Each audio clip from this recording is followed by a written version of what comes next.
자, 이제 우리 오늘 사과 하도록 하겠습니다. 사과는 세계사 속에 내 나라 이스라엘을 태우겠다.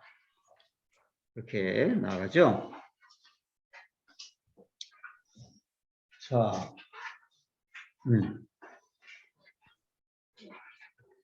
우리 민서가 1과부터 4과까지 제목 한번 해보자. 맛깔스럽게.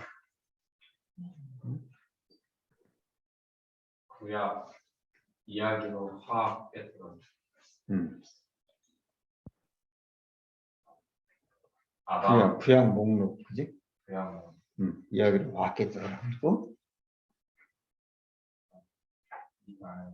아담. PhD 논문으로 왕래다. 성서. 그렇지만 진짜 왕은 나다. 성악과. 세계사 속에 내 나라 이스라엘을. 네, 요것도 스토리로 연결됩니다. 그죠? 제목도 오늘 그거 배울 거예요. 분량이 엄청 많아요. 오늘 상당히 빨리 가야 되는데, 자, 오늘의 포인트는 일단 족보를 볼 거예요. 족보하고 그 다음에 두 번째 노아 홍수가 연결이 되거든요. 노아 홍수에 대해서 야, 네 노아 때 홍수가 실제 있었느냐? 그러면 왜 일어났느냐? 이런 거. 어떤 역사적인 사실에 대해서 배우고 또 하나는 의미에 대해서 배우고 그럴 거예요. 그 다음에는 홍수 이후에 다시 두 계열로 갈라지는 거. 우리가 앞에서 두 계열 봤었죠. 가인의 계열과 셋의 계열. 근데 노아 홍수 이후에도 또 두 계열로 나눠져요. 니므롯의 나라하고 이스라엘 나라하고 둘로 갈라지는 걸 보고 그 다음에 네 번째는 이스라엘 나라가 시작되는 거 어떻게요. 그렇게 많은 분량을 배우게 될 겁니다. 자, 스카치 테이프 볼게요. 우리 지난주에 이제 선악과를 공부하면서 두 왕사가 있다. 가인의 계열, 셋의 계열. 자, 가인의 계열 특징이 뭐였죠? 힘 있는 자가 통치자가 돼. 그런데 셋의 계열은 특징이 뭐지? 하나님을 왕이라고 고백해. 통치의 철학은 너는 나다야. 그렇게 자꾸 가는 거예요. 이 두 계열이 가면서 하나님은 그러니까 셋의 계열을 통하여 일하고 싶은 거겠죠. 자, 이어서 보면 두 왕사가 있다는 것을 공부했습니다. 가인같이 힘 있는 자가 나라 다스리는 공동체와 하나님이 다스리는 공동체. 여기서 우리는 구약을 흐르는 관점 첫 번째. 하나님은 왕이시다. 우리는 그의 백성이다. 자, 다 같이 시작. 하나님은 왕이시다. 우리는 그의 백성이다. 이게 구약을 흐르는 관점 첫 번째예요. 두 번째도 오늘 배우게 되는데 두 번째를 미리 얘기하면 그 다음 보세요. 관점 2 참고라고 되어 있는데 거기에 셋 계열은 가인 계열과 아니다. 읽지 않았구나. 우리는 여기서 질문해야 합니다. 셋 계열 사람들은 누구며 무엇을 해야 하는 사람들인가? 셋 계열 사람들은 누구냐면 하나님의 백성으로 하나님을 왕으로 삼고 나가야 돼. 그리고 무엇을 해야 되느냐면 세상을 하나님의 나라로 변화시켜 가야 돼요. 그런데 셋 계열은 가인 계열과 섞이면 안 된다. 정복해야 한다. 이렇게 이걸 표현하고 있는데 자, 날 보세요. 잠깐만. 이걸 꼭 여러분 입력하세요. 구약, 이거 사실 구약만이 아니고 신약까지 이어지는데 신약과 구약을 흐르는 통합적인 하나의 관점이 있어요. 성경이 쭉 흘러가는 중요한 관점 첫 번째가 하나님 왕이시다. 우리는 그의 백성이다. 이게 정체성인 거예요. 우리의 정체성. 우린 누구냐? 우리 하나님이 우리의 왕이고 우리는 하나님의 백성입니다. 이게 나의 정체성입니다. 이게 관점 1이에요. 그러니까 관점 1은 정체성 얘기예요. 관점 2는 뭐냐? 섞이면 망한다. 섞이지 말고 정복하자. 정복하자는 말은 세상을 하나님 믿는 나라로 바꿔가자. 이런 의미인데 정복하자라고 표현을 했어요. 그거는 우리의 뭘 얘기하느냐면 사명을 얘기해요. 관점 2는 뭐라고요? 사명. 사명은 뭐냐? 섞이면 망한다. 섞이지 말고 정복하자. 이건 사명을 얘기합니다. 그래서 관점 1 정체성, 관점 2 사명. 꼭 나눠서 기억을 하셔야 돼요. 이거 한번 해볼까요, 우리? 정연이가 한번 정리해. 관점 1과 2. 관점 1은 하나님이 아니시다라는 것도 정체성, 저희의 정체성이고 관점 2는 섞이면 안 된다, 정복되어야 한다고 그것은 저희의 사명입니다. 섞이면 안 된다는 조금 약해, 정연아. 섞이면 망한다라고 해요. 망한다. 그렇게 이해를 해서 여러분 머릿속에 완전히 입력을 해야 돼요. 이게 성경 전체를 흐르는 관점이에요. 관점 1 정체성, 관점 2 사명. 이렇게 간다는 거 상당히 중요한 거 오늘 배웠습니다. 자, 이어서 그럼 왜 이런 질문을 해야만 하는가? 이 질문이 5장이나 할애해 가며 기록한 노아 홍수를 해석하는 열쇠일 뿐만 아니라 성경 전체를 이끌고 가는 엔진이기 때문이랍니다. 이 사실을 깨달으면 오늘 공부는 100점입니다. 노아 홍수 이야기는 창세기 6장부터 9장에서 끝나는데 10장은 노아의 자손들의 족보가 나오기 때문에 거기까지 합쳐서 10장이에요. 창세기 1장부터 11장까지가 엄청 중요한데 그중에 5장을 노아와 관련된 말씀 주고 있거든요. 그 중요한 포인트가 연결되는 거예요. 그런데 신기한 게 있습니다. 이 문제를 풀기 위해서는 먼저 족보용법을 알아야 한답니다. 족보용법 한번 볼까요? 여러분 그 성경에 족보 나오면 엄청 재미없죠. 왜 이게 성경에 있나 이게 답답하기도 한데 오늘 그 족보용법을 정리 한번 하자고요. 자, 먼저 족보는 주인공을 찾아낸다. 아주 이게 중요해요. 족보는 주인공을 찾아낸다. 족보는 역사를 압축한 거예요. 역사를 다 쓸 수가 없잖아요. 너무 방대하기 때문에. 그거를 사람 이름 족보로 압축을 합니다. 압축. 그 다음에 또 족보가 성경에 딱 나오잖아요. 그러면 뭔가 지금까지 해왔던 이야기에서 전환된다는 거야. 이야기가. 전환돼. 다른 것으로 바뀌어. 주인공이 바뀌든 뭐 이야기가 바뀌어. 이게 족보가 나오면 그렇게 되는 거예요. 그러니까 우리 정리해봐. 족보는 역사를 압축한 거다. 또 전환점이다. 그리고 족보에서 여러분이 중요한 거는 첫사람하고 마지막 사람을 찾는 거예요. 첫 번째 사람, 족보에 나오는 제일 첫 번째 사람, 그리고 맨 마지막에 나오는 사람. 이 두 사람을 찾는 건데 첫 번째 사람은 누구냐면 지금까지 그 사람 얘기해왔다. 이런 거고 그 다음에 중간에 여러 사람이 이렇게 나오잖아요. 중간에 나오는 사람은 실제 이런 일들이 이런 사람들이 있었다라고 하는 걸 보여주고 그 다음에 그 족보의 마지막 사람이 딱 나오면 지금부터 이 사람 얘기할 거다. 이렇게 되는 거야. 그렇게 생각하면 족보가 쉬워요. 다시 한번 족보는 두 사람 찾아야 된다. 누구누구? 첫 번째 사람, 마지막 사람. 첫 번째 사람은 뭐라고? 지금까지 이 사람 얘기했다. 마지막 사람은 이제 이 사람 얘기할 거다. 이렇게 해야 된다고요. 전체적으로. 자, 그러면 우리 이걸 배운 대로 한번 실제 성경에서 한번 보도록 하죠.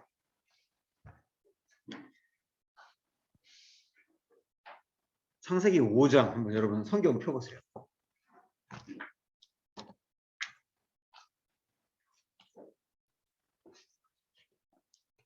창세기 5장.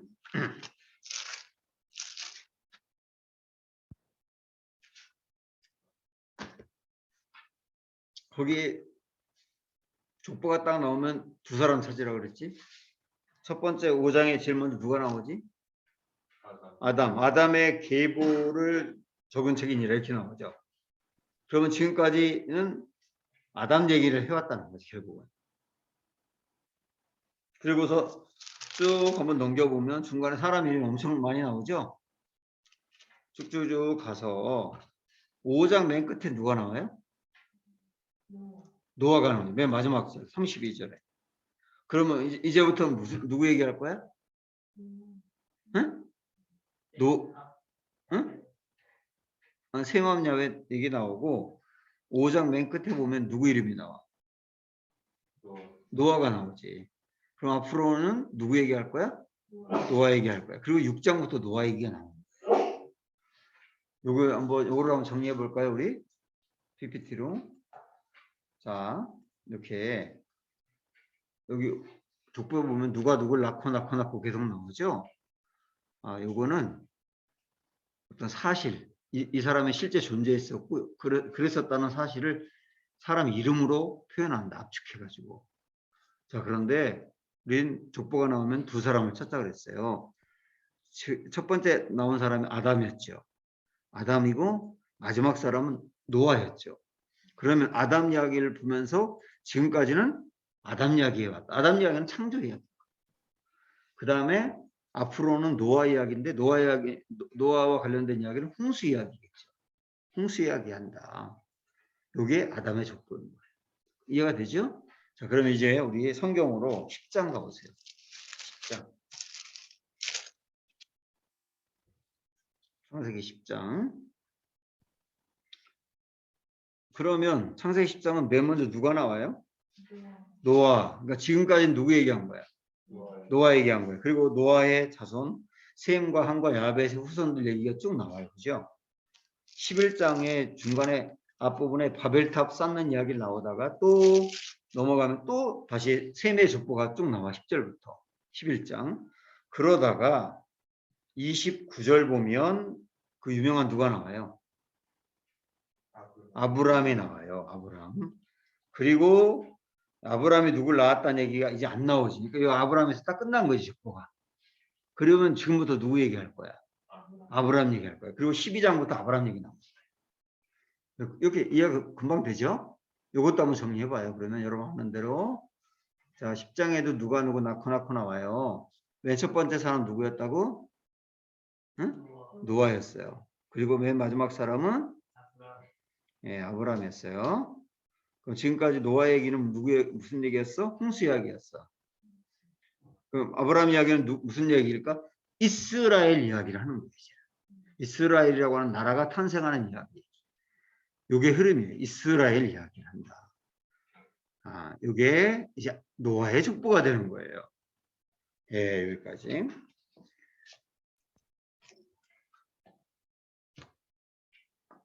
우선 여기 족보 이야기까지는 여기 앞부분 여기 방송으로 동영상으로 틀으세요. 이거 상당히 중요하니까. 자, 여기까지가 족보 이야기였어요. 여러분 요것만 기억을 하면 돼요. 족보 이야기는 족보가 나오면 이렇게 이해하면 된다. 다 그런 건 아니에요. 모든 족보가 그런 건 아닌데 대략 그래요. 대략. 그래서 마태복음 1장을 보더라도 마태복음 1장에 이제 아브라함부터 쭉 시작해가지고 예수님이 태어난 이야기를 하죠. 그리고 예수님 얘기에서 끝나죠. 그러면 앞으로 예수님 얘기하겠다고 그러면서 예수님 얘기 펼쳐지는 게 복음서라고. 그렇게 이해를 하면 된다고요. 자, 이제 우리는 중요한 노아의 홍수 이야기를 해보려고 해요. 노아의 홍수. 노아의 홍수가 5장의 족보가 나온 다음에 등장을 하거든요. 5장의 족보는 누구의 족보냐면 노아가 나타나기까지 사실은 셋의 족보인 거예요. 5장의 족보는. 그러니까 우리 가인의 계열과 셋 계열이 있었다 그랬잖아요.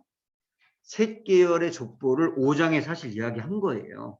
거기서 하나님은 가인의 나라, 가인의 계열과 다른 하나님을 왕으로 삼는 셋 계열이 되기를 원하는 거죠. 그런데 6장 홍수 얘기가 나와요. 그거는 족보 이야기와 연관이 돼요. 어떤 연관이 되는지 조금 이따 한번 보세요. 먼저 그거 살펴보기 전에 우리 노아의 홍수 이야기가 창세기에 등장하는데 이게 생장점이에요. 생장점. 궁금한 게 너무 많아. 그리고 여기서 풀리지 않아가지고 이게 도저히 이거 뭐 지어난 얘기 같고 뭐 설화 같기도 하고 그래서 여기서 진도가 더 이상 안 나가는 경우도 많아요. 여러분 한번 여러분이 궁금한 것도 좋고 노아의 홍수 얘기를 들으면서 사람들이 궁금해하는 것 중에 어떤 게 있지?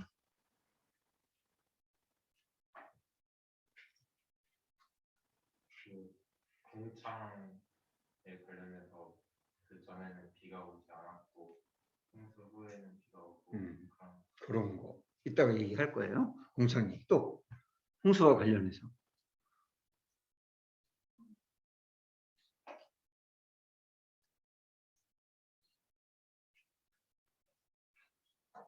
궁금한 거 엄청 많을 것 같은데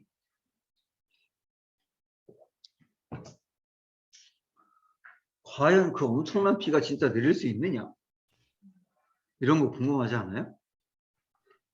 아니 그 방주가 진짜 안전했냐? 뭐 이런 얘기. 그 방주 안에 모든 동물 암수가 한 쌍씩 들어갔다는데 그 실제 들어갈 수 있느냐? 공간이 되느냐? 뭐 그런 이야기 등등. 굉장히 궁금한 게 많아요. 이런 걸 한번 최대한 한번 시간에 좀 풀어보고 싶은데 요거는 이제 어떤 과학적인 얘기고 그런데 그냥 내가 이해한 대로 한번 여러분과 함께 나눠보고 싶어요. 궁금할 수 있는데 가능한 질문하지 마세요. 질문하면 잘 몰라요. 그러니까 내가 하여튼 제가 아는 것만 최대한 한번 나눠볼 테니까. 자, 노아의 홍수 이야기가 사실인가? 라고 하는 거에 대해서 우리 한번 몇 가지 나누고 싶은데 첫 번째 역사 속의 흔적이라고 되어 있거든요. 역사 속의 흔적. 이게 무슨 말이냐면 여기 한번 보세요. 지금 전 세계에 대홍수와 관련된 그 전설이라든지 뭐 신화라든지 이런 게 대륙별로 이렇게 많다는 거예요. 응? 북미 지역에 59개의 전설이나 신화가 이렇게 이야기로 흘러와. 여기에 없는 대륙이 없죠. 모든 대륙이 다 이렇게 있죠. 우리나라에 있는 이야기 하나 여러분 해드릴까요? 이거 찾아서 알게 됐는데 오누이 이야기입니다. 오누이 이야기. 우리나라에 전해 내려오는 이야기예요. 이런 얘기예요. 옛날에 이 세상에 큰 물이 넘쳐서 세계가 다 바다가 됐대요. 굉장히 비가 많이 와가지고 생존하는 사람이 없었는데 이 두 사람만 살은 거야. 오누이, 오빠와 동생, 여동생이 두 사람만 살았어. 산 가장 높은 꼭대기에 올라가서 살았어요. 그리고 점점점 물이 빠지고 나서 세상에 이제 이렇게 땅이 드러났는데 정말 개미 한 마리 없을 정도로 다 죽어버린 거야.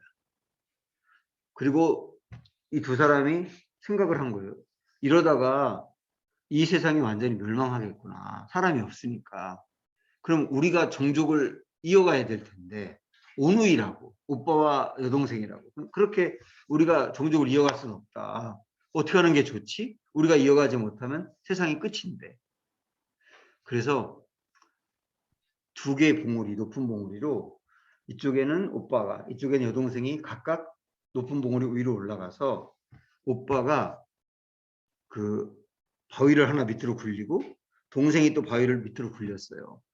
여동생이 굴린 바위가 암맷돌이고 오빠가 굴린 바위가 순맷돌이야. 둘 양쪽에서 높은 꼭대기에서 굴렸는데 밑으로 내려가 보니까 두 맷돌이 이렇게 포개고 있는 모습으로 있는 거야. 그래서 그거를 이 두 사람은 하늘님의 어떤 그 일종의 계시라고 알고 거기서 아이를 낳기 시작하고 세계에 사람이 퍼져나가게 된다. 우리나라에 전해 내려오는 이야기. 그러니까 이런 지금 제가 여러분에게 소개했던 이런 이야기 같은 이야기들이 전 세계에 이렇게 많다고요. 여기서 그럼 질문. 이런 이야기가 왜 이렇게 많을까? 전 세계에.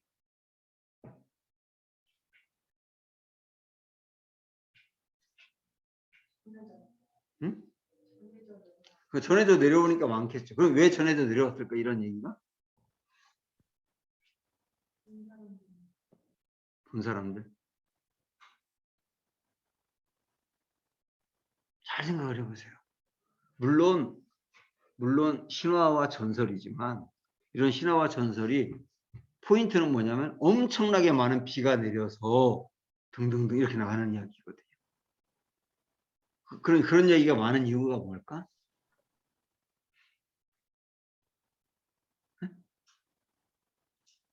실제 그런 비가 내렸었다는 거죠. 그걸 증명하는 거죠. 대륙을 떠나서 이렇게 많은 이야기가 나오는데 포인트는 어마어마한 비가 많이 내렸다. 그 얘기가 대륙별로 다 있는 이유가 뭐냐. 그것도 한편이 아니라 굉장히 많은 이야기가 실제 그런 비가 내렸었기 때문이 아니냐. 그래서 우리는 이런 이야기를 통해서 역사 속의 흔적을 통하여 노아의 대홍수가 있었음을 헤아려 알 수가 있다. 이런 얘기죠. 헤아려 알 수가 있고 과학적인 건 아니에요. 그러나 이야기를 통하여 충분히 헤아릴 수 있다. 이게 이제 첫 번째 근거고요. 그 방주가 정착한 산이 아라랏산이잖아요. 아라랏산이 터키에 있다 그러잖아. 그 산이 예전 이름이 방주산이었대. 실제 거기에 방주가 예전부터 있었던 것을 봤고, 근데 그것이 지금은 뭐 얼음에 묻혀 있다고 나와요. 그래서 더 이상 지금 볼 수 없다. 그러나 거기 그 산 이름이 방주산이라고는 계속 흘러오는 거예요. 그거는 방주가 거기 있었기 때문에 방주산이라고 하지 않았겠냐. 그런 이야기를 통하여 우리는 노아의 대홍수가 있었음을 헤아려 볼 수 있다. 자, 그 다음에 두 번째는 과학적인 흔적을 한번 찾아가 볼게요. 먼저 이제 지층 이야기인데, 여러분 학교 다닐 때 우리 그런 거 배웠었죠. 동일과정설이라고. 동일과정설. 이게 무슨 말이냐면, 이렇게 지층이 있잖아요. 지층. 이렇게 쭉 협곡 같은 데 가면 이렇게 지층이 쭉 있지.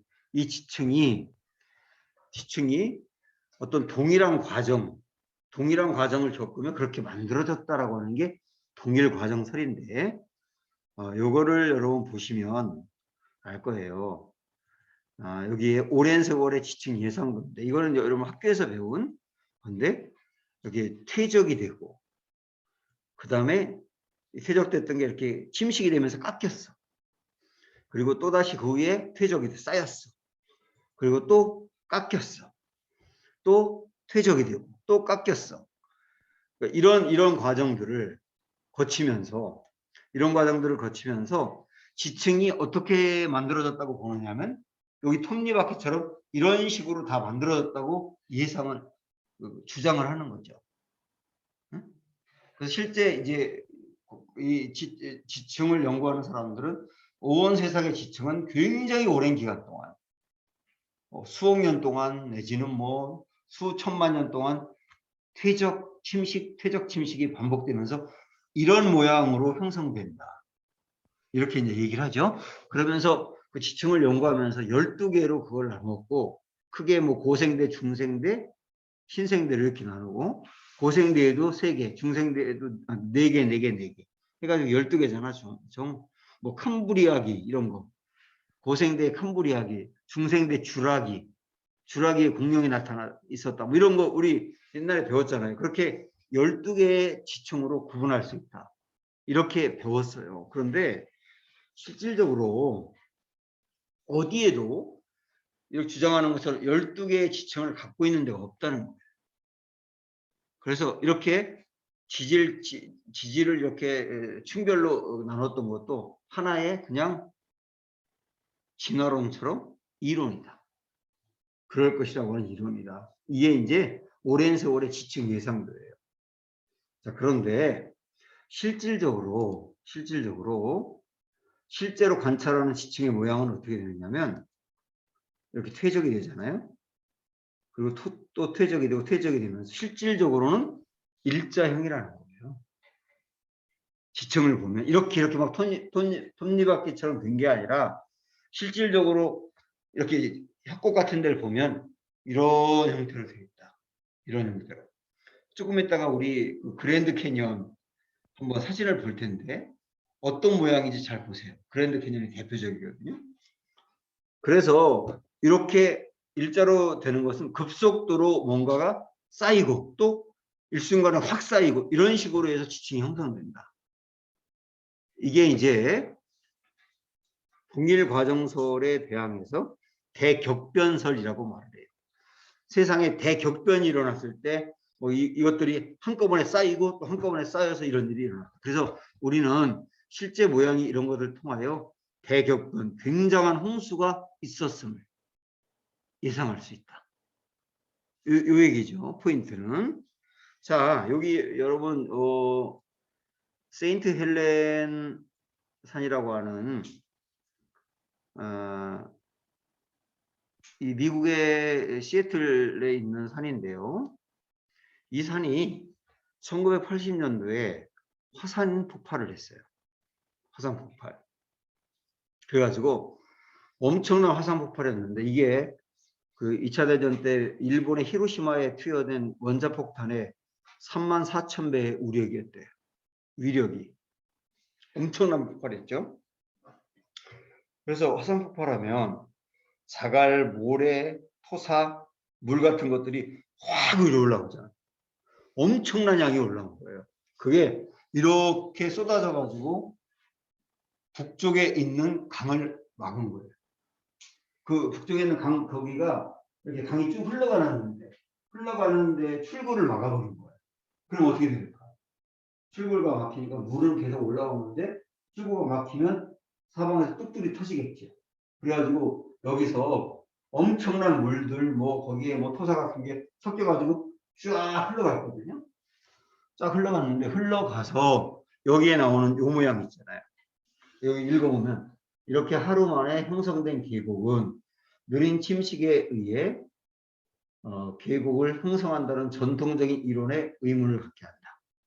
이게 무슨 말이냐면 상당히 오랜 기간 동안 퇴적과 침식을 반복하면서 이런 지층이 형성된다고 했는데 그게 아니라 한꺼번에 여기에 쭉 흘러가면서 이런 모양으로 깎았다는 거예요. 이게 단 하루 만에 형성된 지층이라는 거죠. 이거를 학자들은 이걸 보면서 수백만 년 정도 되어야 이런 지층이 나온다라고 예상하는데 이게 하루 만에 이런 지층이 만들어졌다는 거예요. 대격변에 의해서.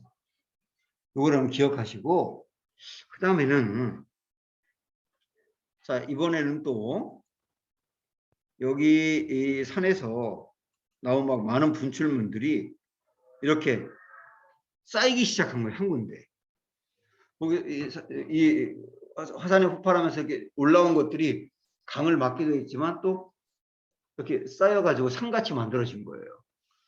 근데 그거를 쭉 보니까 이렇게 만들어졌어요.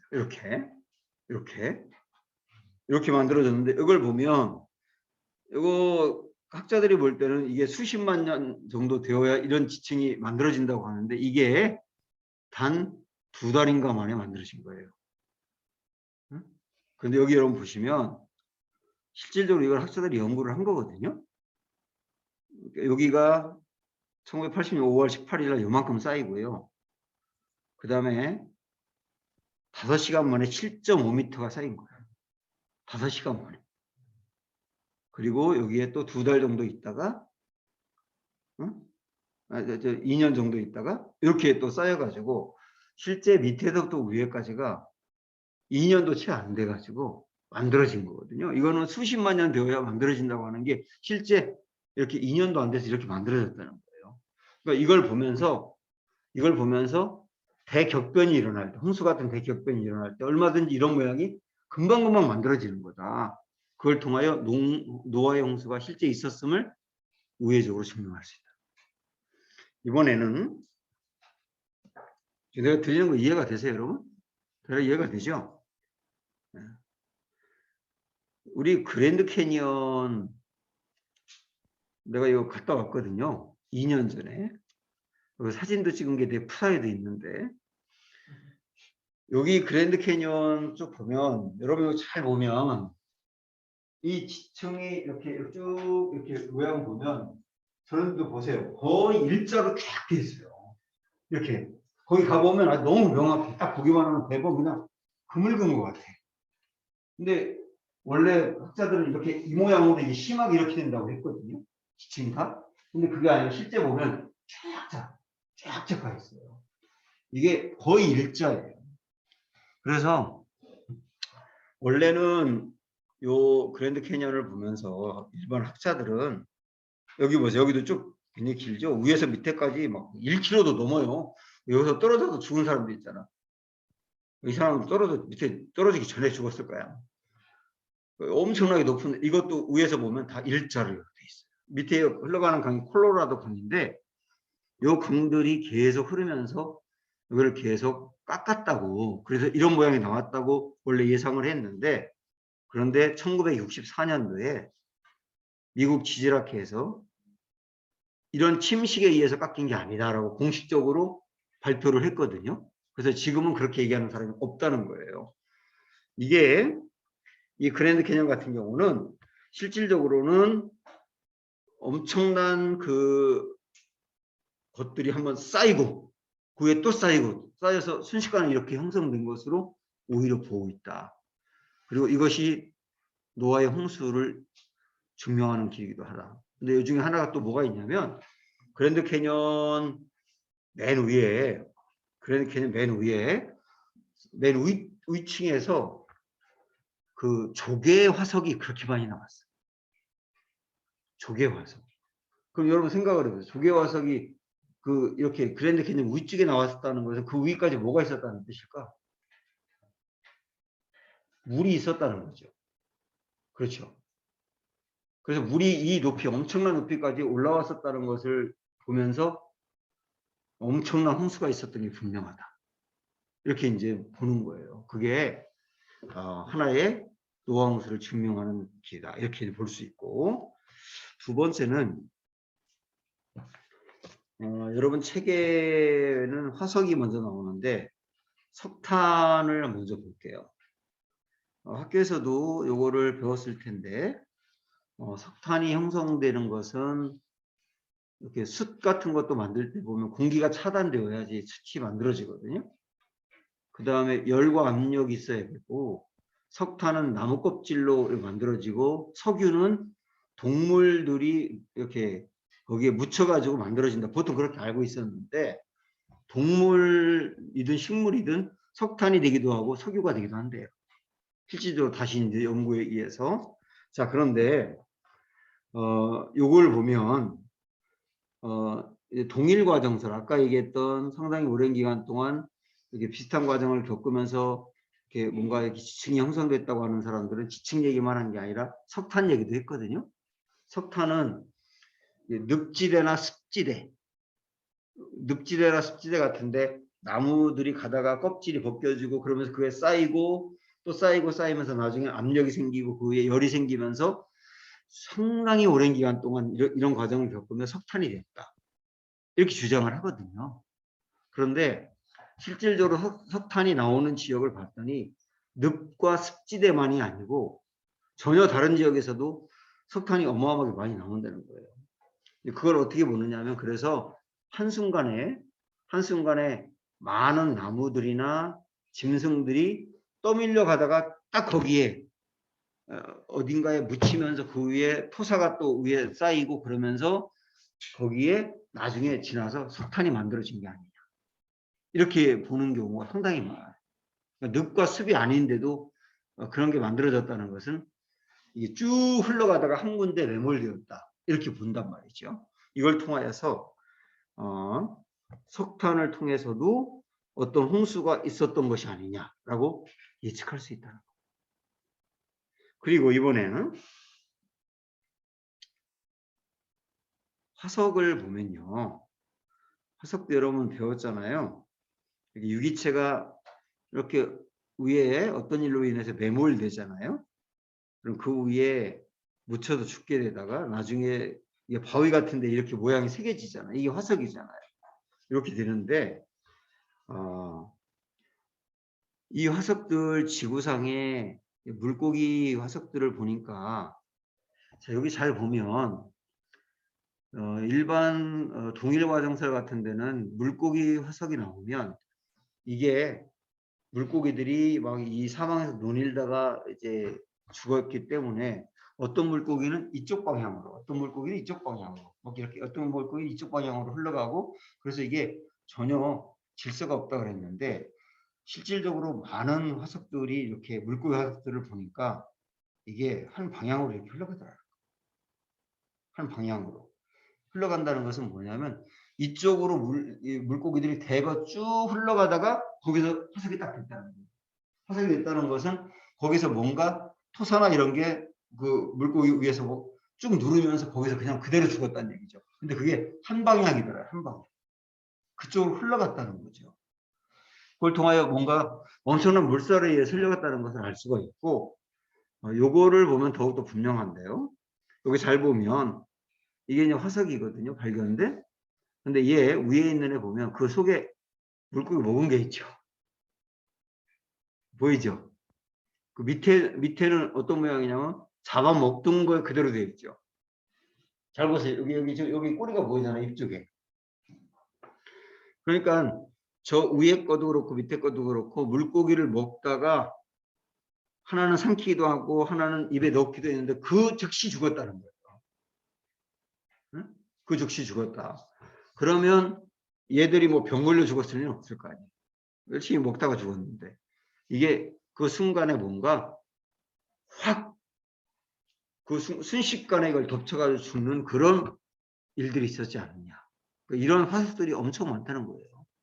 이걸 통하여서도 굉장한 대격변 같은 홍수가 있었다라고 예측할 수 있다라고 하는 거거든요. 그리고 또 하나가 조개 화석이 굉장히 많이 나오고 콜로라도 아까 우리가 봤던 그랜드 캐니언 있는 그 지역 콜로라도 강 주변에 조개 화석만 10억 개가 있대요. 10억 개. 그런데 여러분도 조개 알지만 조개가 입을 이렇게 벌린 게 있고 입을 다문 게 있죠. 그럼 조개가 죽었을 때는 입을 벌려요, 다물어요? 조개 죽으면 입을 다물어 벌려. 벌려요. 살아있는 건 입을 다물고 있고. 응? 그런데 여기에 콜로라도 지역에서 발견된 이 10억 개가 넘는 엄청난 화석은 그 조개 화석은 다물고 있대요. 그 말은 뭘까? 살아있다가 한순간에 죽었다는 거예요. 집단으로. 그 말은 뭐냐면 엄청난 대격변이 있었기 때문에 죽은 거다라고 하는 걸 보여준다는 거죠. 그런 걸 통하여 우리는 노아의 홍수가 있었던 것을 충분히 예측할 수 있다. 이런 얘기예요. 지금 하고 있는 얘기가. 그게 꼭 노아의 홍수였느냐라고 말한다면 아닐 수도 있지만 우리가 예측하는 것은 굉장한 홍수가 있었음을 여러 각도에서 살펴보는 거죠. 지금. 자, 이게 이제 화석에 대한 이야기였고요. 여기에 보면 여러분 메모드라고 아세요? 메모드. 이 엄청나게 큰 동물인데 코끼리보다도 사실 더 큰 건데 지금은 다 없어졌어요. 근데 여기 보면 1977년에 이제 발굴이 된 건데 이게 어린 수컷이거든요. 경사면 땅속에 1.8m 깊이의 얼음 속에 잘 보관되어 있다가 얼음이 녹으면서 얘가 이제 발견이 됐는데 맨 밑에 보면 미사, 진흙, 작은 도립자들이 소화기관과 호흡기에서 발견되었다. 그 말은 뭐냐면 뭔가 막 엄청난 그 토사 같은 게 확 밀려와서 그것을 얘가 먹어서 그 자리에 죽었다는 얘기잖아요. 뭔가 뭔가 일이 있었다는 거죠. 그런 일이 있었다. 이걸 이제 보여주고 있고 아주 여기 또 중요한 게 하나가 있어요. 얘 보면 베로조브카라고 하는 네머드인데 1900년도에 발견된 건데요. 얘도 얼음에 이렇게 있다가 얼음이 녹으면서 이 모양으로 그대로 발견이 됐거든요. 이게. 그런데 중요한 거는 맨 끝에 보면 여러분 잘 보면 여기 하나 둘 셋 네 번째 줄 끝에 보면 위 속에는 온대 식물을 포함하여 40여 종의 식물들이 소화되지 않은 채 발견됐대요. 이건 뭘 의미할까? 이게 시베리아에서 발견된 거야.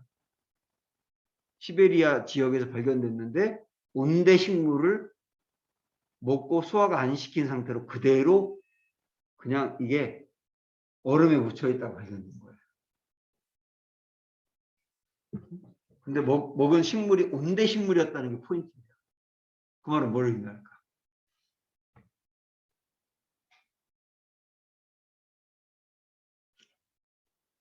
응? 온대 식물이면 남쪽에 따뜻한 식물이 거기까지 흘러왔다? 응? 그 시베리아까지 흘러왔다? 그 지역도 따뜻해. 그렇지. 그 지역도 그때는 따뜻했다지. 그 지역도 그때는 따뜻했다. 온대 식물이 하나가 아니라 40여 종이 있었다는 것을 그 지역에도 굉장히 따뜻했었다. 시베리아인데. 라고 하는 것을 얘기하면서 여기서 우리는 빙하기에 대해서 추측할 수가 있어요. 빙하기. 그래서 빙하기에 대해서 한번 여러분 살펴보면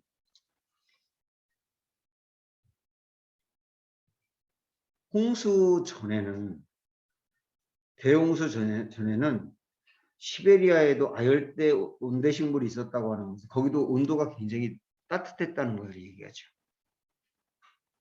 그런데 거기가 지금은 빙하가 형성돼 있죠. 왜 그런 일이 생겼을까 하는 걸 생각을 해보는 거예요. 노아의 홍수 이야기에서 그럼 이거 한번 보시면 여러분 책에도 여기 보고 갈까요? 지구 전체가 아열대 기후였다는 거 이거는 이미 잘 알려진 과학적인 사실이에요. 이거는 우리 기독교인들이 말하는 게 아니라 이미 과학자들도 다 얘기하는 거거든요. 남극 대륙이 초목이 무성했고 동물의 화석들이 남극 대륙에도 발견되고 그다음에 북극도 화렵수 숲 화석이 있었고 그러니까 굉장히 많은 나무들이 거기 있었다는 거고 시베리아도 초록색 잎 가진 2m 과일나무 같은 게 많이 있었다. 그 말은 뭐냐면 남극이든 북극이든 시베리아든 따뜻했다는 거죠. 원래는. 그죠? 화석의 증거인데 같은 종의 식물이 훨씬 크다 그랬는데 3배 이상의 큰 악어, 거대한 식물 그러니까 공룡 같은 게 생존했을 가능성 이게 어마어마하게 큰 동물들, 식물들 이런 것을 보면 살기에 정말 적합한 기후였다라고 하는 걸 보여주는 거죠. 원래 그랬다는 거예요. 원래 기후가. 자 그런데 여기를 여러분 가서 한번 보시면 조금 더 지나가서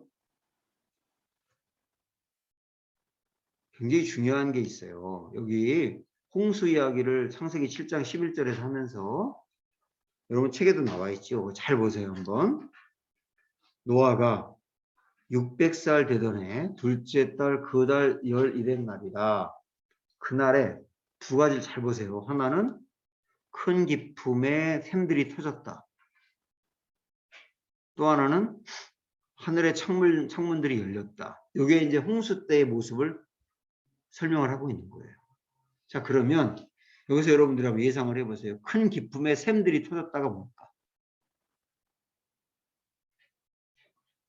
밑에서 뭔가 터져가지고 확 올라왔다거든요.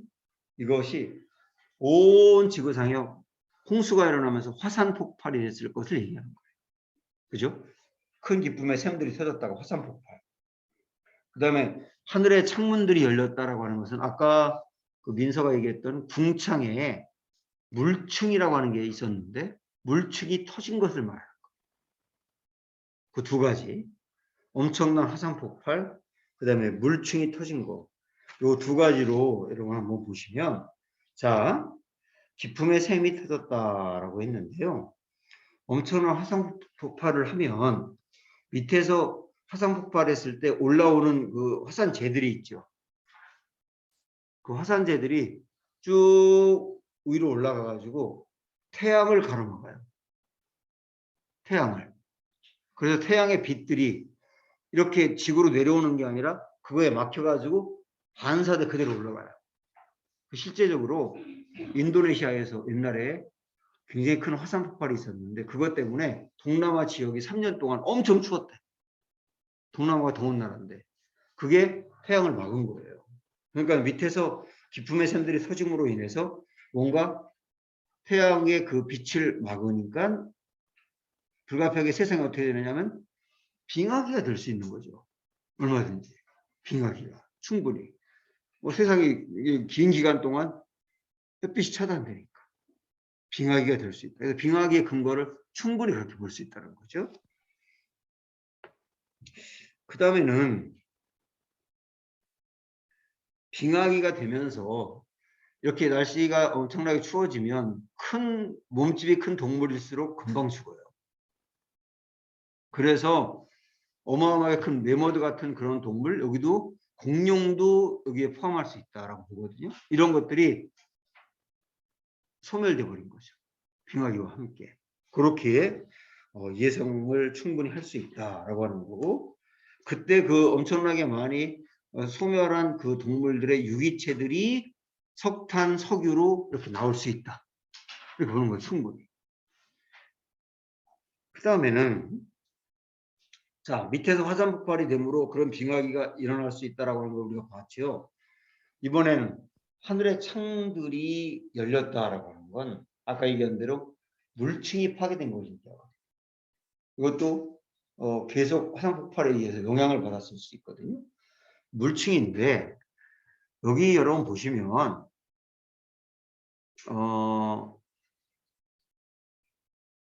요거보다는 요걸 보는 게 낫겠다. 요걸 보죠. 여기를 보면 하늘의 창들이 열렸다라고 나와 있는데 아까 민서가 얘기한 대로 그 창세기 1장에 여러분 잘 보세요. 거기 한문 나온 게 창세기죠. 창세기 1장 7절에 보면 하나님이 궁창을 만드사 궁창 아래의 물과 궁창 위의 물로 나뉘게 하시면 그렇게 나와요. 그대로 되니라. 하나님이 궁창을 하늘이라 칭하시니라. 저녁이 되고 아침이 되며 둘째 날에 이런 일이 있었다고 그랬죠. 그럼 여기서 궁창 아래의 물과 궁창 위의 물 이렇게 나와 있는데 궁창 아래의 물은 이 땅에 있는 물들이에요. 바다 이런 거 다 포함해서 이 땅에 있는 물들인데 그러면 궁창 위의 물은 뭐냐? 그 궁창 위의 물이 물층으로 보는 거예요. 물층. 그러니까 여기 지구를 둘러서 이렇게 쌓여 이렇게 파란 테로 둘러 있는 거 있죠. 이게 물층으로 보는 거예요. 원래 있었던 물층. 그런데 그 물층이 다 쏟아졌다는 거예요. 쏟아졌다. 그게 엄청난 물이 내려온 거죠. 엄청난 비가 물층이 다 쏟아졌기 때문에 자 이렇게 본다면 여기 잘 보시면 홍수 전하고 홍수 후하고 나눌 수가 있는데요. 홍수 전에는 주로 30도 정도, 이게 보통 학자들 같은 경우는 27도 정도였다고 나오는데 거의 전 지구가 27도 정도 되었대요. 사람이 살기에 최고의 적합한 온도랍니다. 이게. 그리고 그 위에 가장 추운 곳도 영하 10도 정도였는데 홍수 후에는 70도가 되는 데가 생겼고 그 다음에 눈으로 덮이면서 밑에는 사막화가 이루어지고 이렇게 지구가 바뀐 거예요. 홍수 이후에 물층이 파괴되면서 자, 이 영향은 또 어떻게 됐느냐면 여기 보시면 태양에서 쭉 지구로 내려오는 것 중에 감마선, X선, 자외선 이런 것들은 물층이 차단을 했었던 거예요. 그런데 물층이 파괴되면서 감마선, X선, 자외선이 이제는 차단이 안 되고 그대로 지구로 내려오는 거지. 우리 여름 되면 자외선 막 이렇게 막는다고 막 이렇게 모자 쓰고 막 화장하고 막 선크림 바르고 그러잖아요. 이게 굉장히 유해하기 때문에 그래요. 근데 원래는 물층이 이걸 막았었다. 근데 지금은 못 막는다. 물층 파괴로.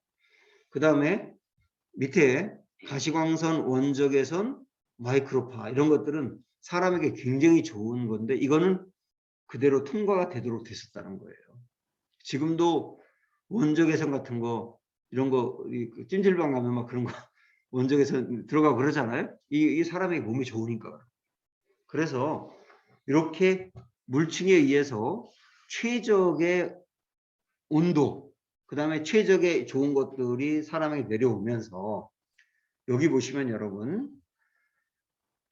옛날에 무드셀라가 나이가 뭐 969세다. 도저히 이해가 안 돼가지고 성경 생불하다 이렇게 생각을 했던 사람들도 있는데 이때는 홍수 이전에는 물층이 이렇게 형성돼 있을 때는 사람이 살기에 정말 적합했고 그래서 얼마든지 이 정도의 수명이 가능했다고 보는 거예요. 그런데 홍수 때 물층이 파괴되면서 잘 보세요. 수명이 얼마나 급격하게 떨어졌는지. 노아 다음에 셈, 셀라, 나홀, 아브라함 이렇게 내려가면서 쭉쭉쭉 떨어져 가지고 100세 쪽으로 쭉 내려왔잖아요. 이게 노아 홍수와 함께 물층의 파괴로 인해서 그렇게 생긴 일들이다라고 보는 겁니다. 결국은 이 물층이라고 하는 것은 그 지구를 이렇게 감싸는 듯, 이렇게 감싸가지고 일종의 온실 효과를 주었다는 거예요. 온실 효과. 그래서 그것 때문에 아주 좋은 기후였고 아주 좋은 환경이었기 때문에 이때 충분히 오래 살 수 있었고 큰 동물들도 얼마든지 살 수 있었는데 이게 파괴되면서 수명이 급격히 떨어진 거다. 이렇게 이제 볼 수가 있고요. 그 다음에 여러분 한번 저 창세기 2장 성경을 펴보면 창세기 2장 5절 6절 한번 볼래요? 5절 6절. 여호와 하나님이 땅에 비를 내리지 아니하셨고 땅을 갈 사람도 없었으므로 들에는 초목이 아직 없었고 밭에는 채소가 나지 아니하였으며 그 다음에 안개만 땅에서 올라와 온 지면을 적셨더라 이렇게 나와요. 그러니까 창조했을 때 초기에는 비가 내리지 않았고 안개만 자욱했다는 이슬만 있었다는 거예요. 이슬만. 요거를 제가 이렇게 정리를 해봤더니 이슬은 바람이 없어야 생기는 거예요. 이슬은 바람이 없어야. 그리고 바람은 기압차가 생기지 않아야 바람이 없다는 거예요. 기압차에 의해서 바람이 생긴다는 거죠.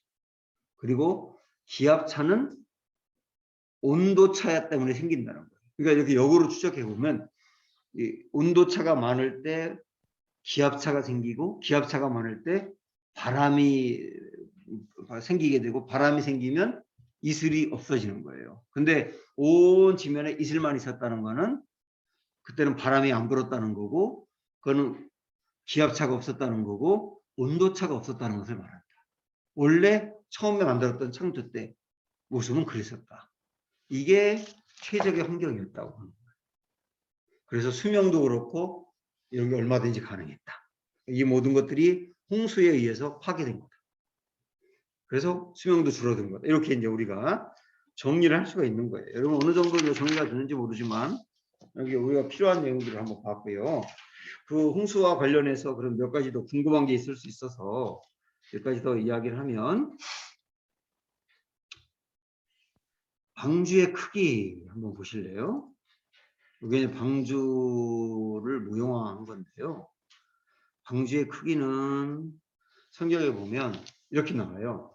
창세기 6장 15절에 보면 방주의 크기는 길이가 300규빗, 그 다음에 폭이 50규빗, 그 다음에 높이가 30규빗인데 1규빗을 45.6cm로 정도 보고 이 정도 팔뚝 여기서부터 여기까지를 보통 한 규빗으로 보거든요.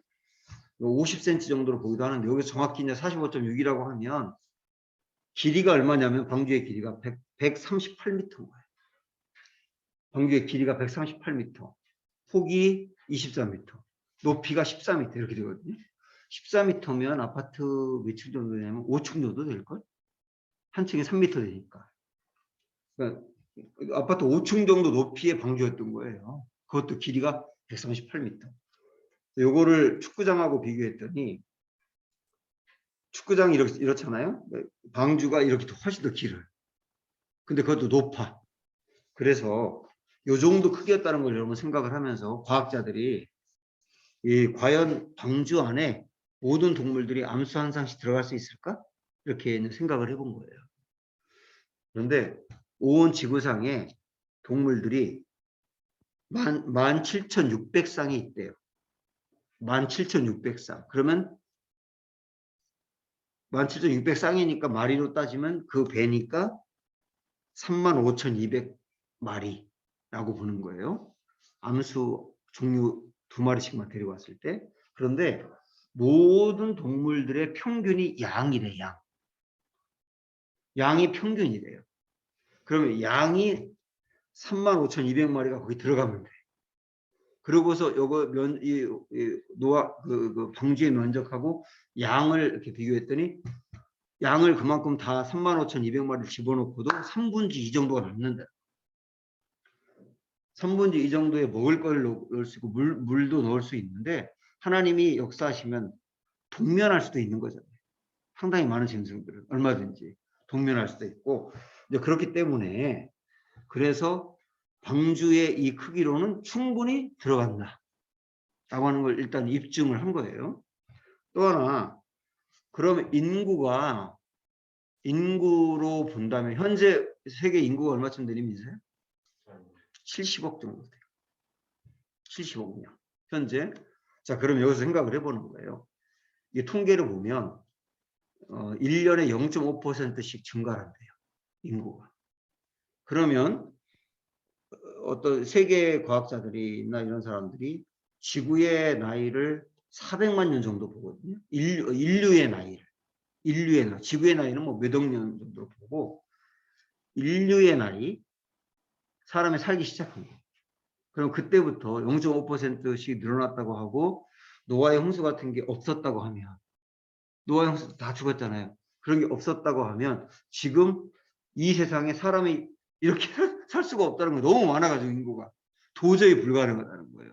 그런데 노아의 홍수가 일어난 때가 4,500년 정도 전으로 보고 그 다음에 그때부터 인구가 0.5%씩 늘어났다고 할 때 지금의 70억 인구 정도가 충분히 산술적으로 가능하다.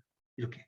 그래서 그렇게 놓고 볼 때 지구가 꼭 일반 그 학자들이 얘기하는 것처럼 꼭 그렇게 늙은 지구는 아닐 수도 있다. 그리고 인류가 살게 된 게 그렇게 꼭 엄청나게 오래된 것은 아닐 수도 있다. 이렇게 보는 거예요. 그리고 홍수로 인해서 이렇게 온 지면에 사람들이 죽고 다시 시작했을 때 인구가 이 정도 되는 건 충분하다. 이렇게 봐도 노아의 홍수를 증명할 수 있다. 이렇게 보는 거고요. 또 하나 재밌는 게 뭐가 있냐면 어린아이들이 제일 궁금해하는 것은 공룡이 있었을 거잖아요. 공룡이 일반 학계에서는 1억 5천만 년 전에서 한 6,500만 년 전 정도까지 살았다. 그걸 주락이라고 보는 것 같아요. 그죠? 그 중간쯤을. 이렇게 보는데 6,500만 년 전에 공룡이 사라졌다라고 보는 거죠. 일반은. 그런데 지금 발견되는 어떤 벽화 같은 데 보면 공룡과 사람이 함께 그려져 있는 벽화들이 꽤 나와요. 그러면 사람이 살 때 공룡이 전혀 없었다면 벽화에 공룡과 사람이 같이 그려질 수가 없잖아. 6,500만 년 전에 사라졌다고 하면 그런데 같이 그렸다는 것은 공룡이 사람이 있을 때 있었을 가능성이 많다. 오히려. 게다가 이제 화석, 공룡의 발자국 화석이 발견이 됐는데 이렇게 발자국 보니까 사람 발자국하고 공룡 발자국 같이 이렇게 발견이 된 거거든, 화석으로. 근데 공룡 발자국은 발가락이 3개가 이렇게 찍혔어요. 그런데 이 3개가 여기서 한 발, 또 한 발 갈 때 얼마나 길이냐면 3.66m. 3.66m. 한 발의 길이가. 사람이 그만큼 갈 수 없죠. 여기서도 세단뛰기 하는 것도 아니고.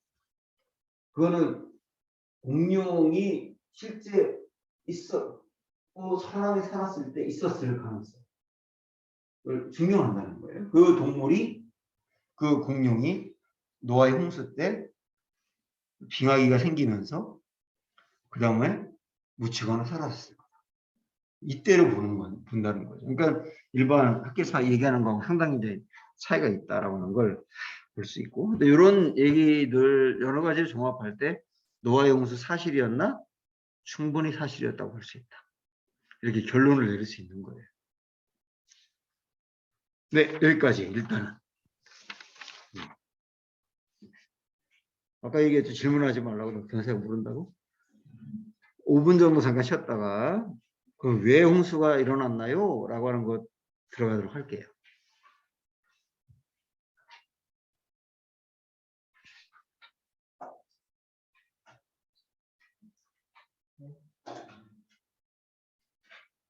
조건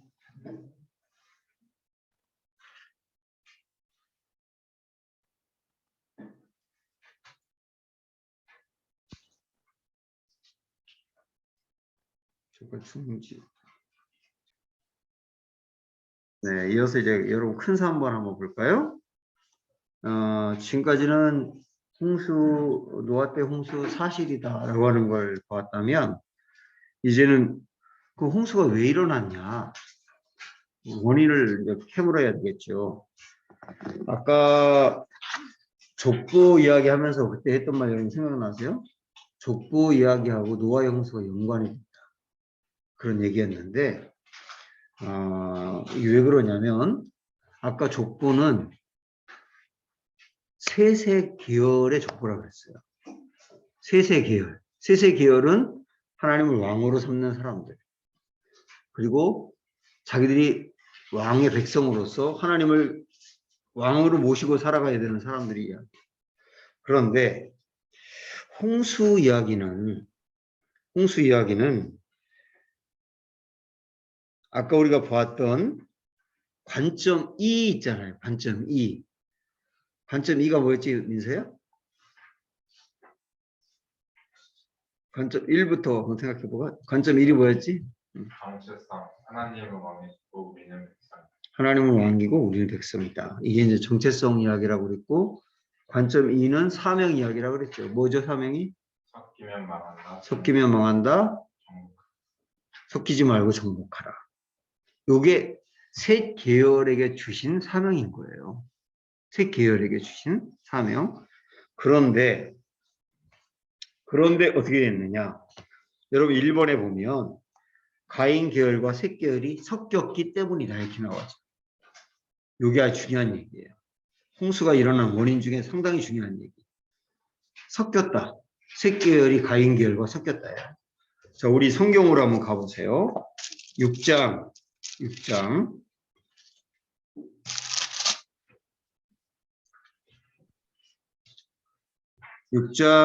보면, 자, 1절부터 한번 볼게요.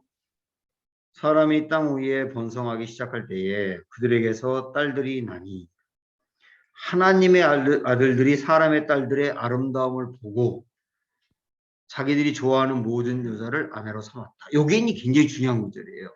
여기서 하나님의 아들들이 누구냐? 셋 계열을 말하는 거예요. 써놓으세요, 아예 성경에다가. 셋 계열. 하나님의 아들들은, 그러면 사람의 딸들은 누굴까?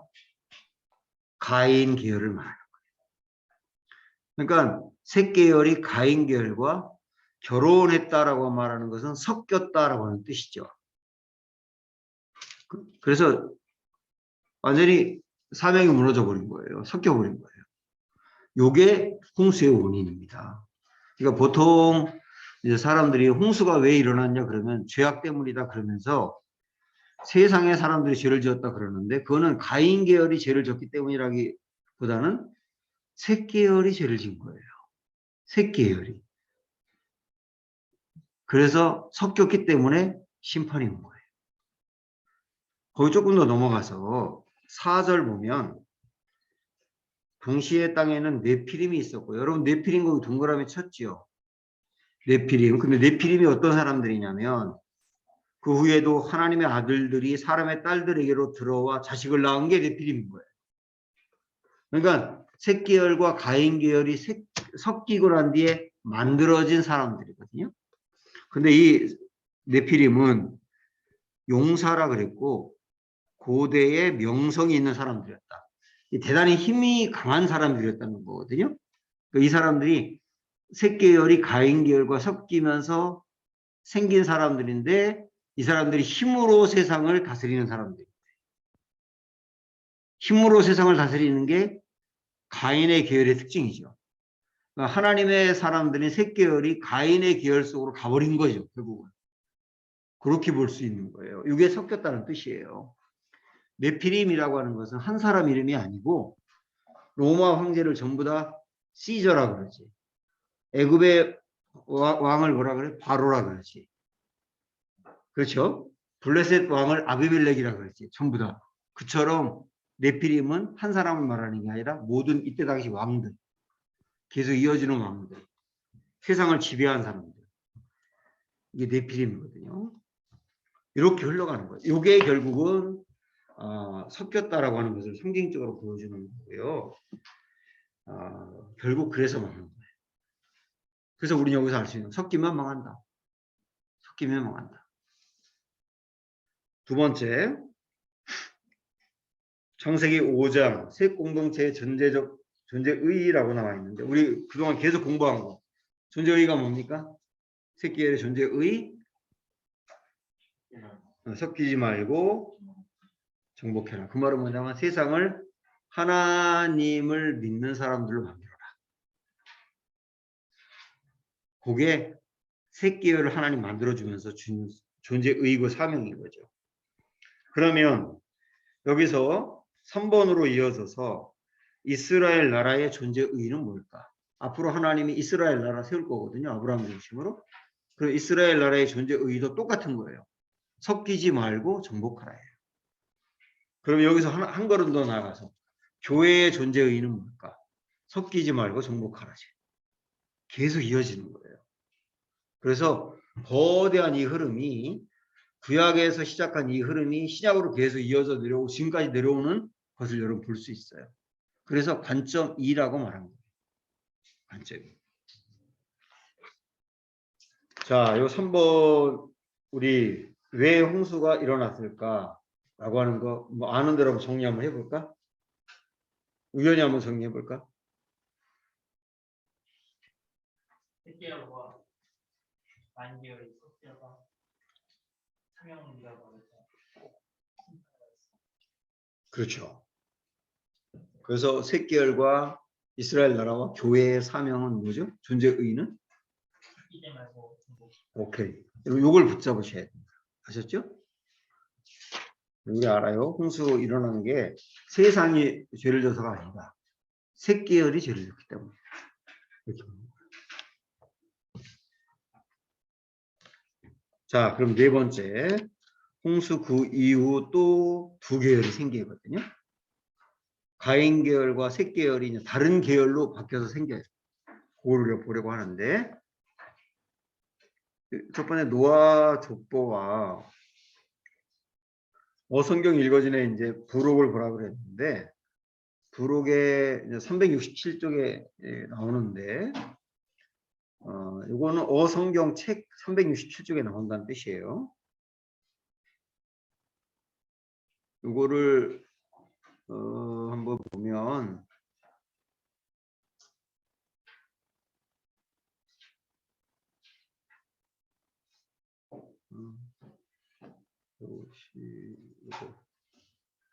자, 여기 보세요. 여기는 노아 홍수가 있고 난 다음에 그의 세 아들 셈과 함과 야벳.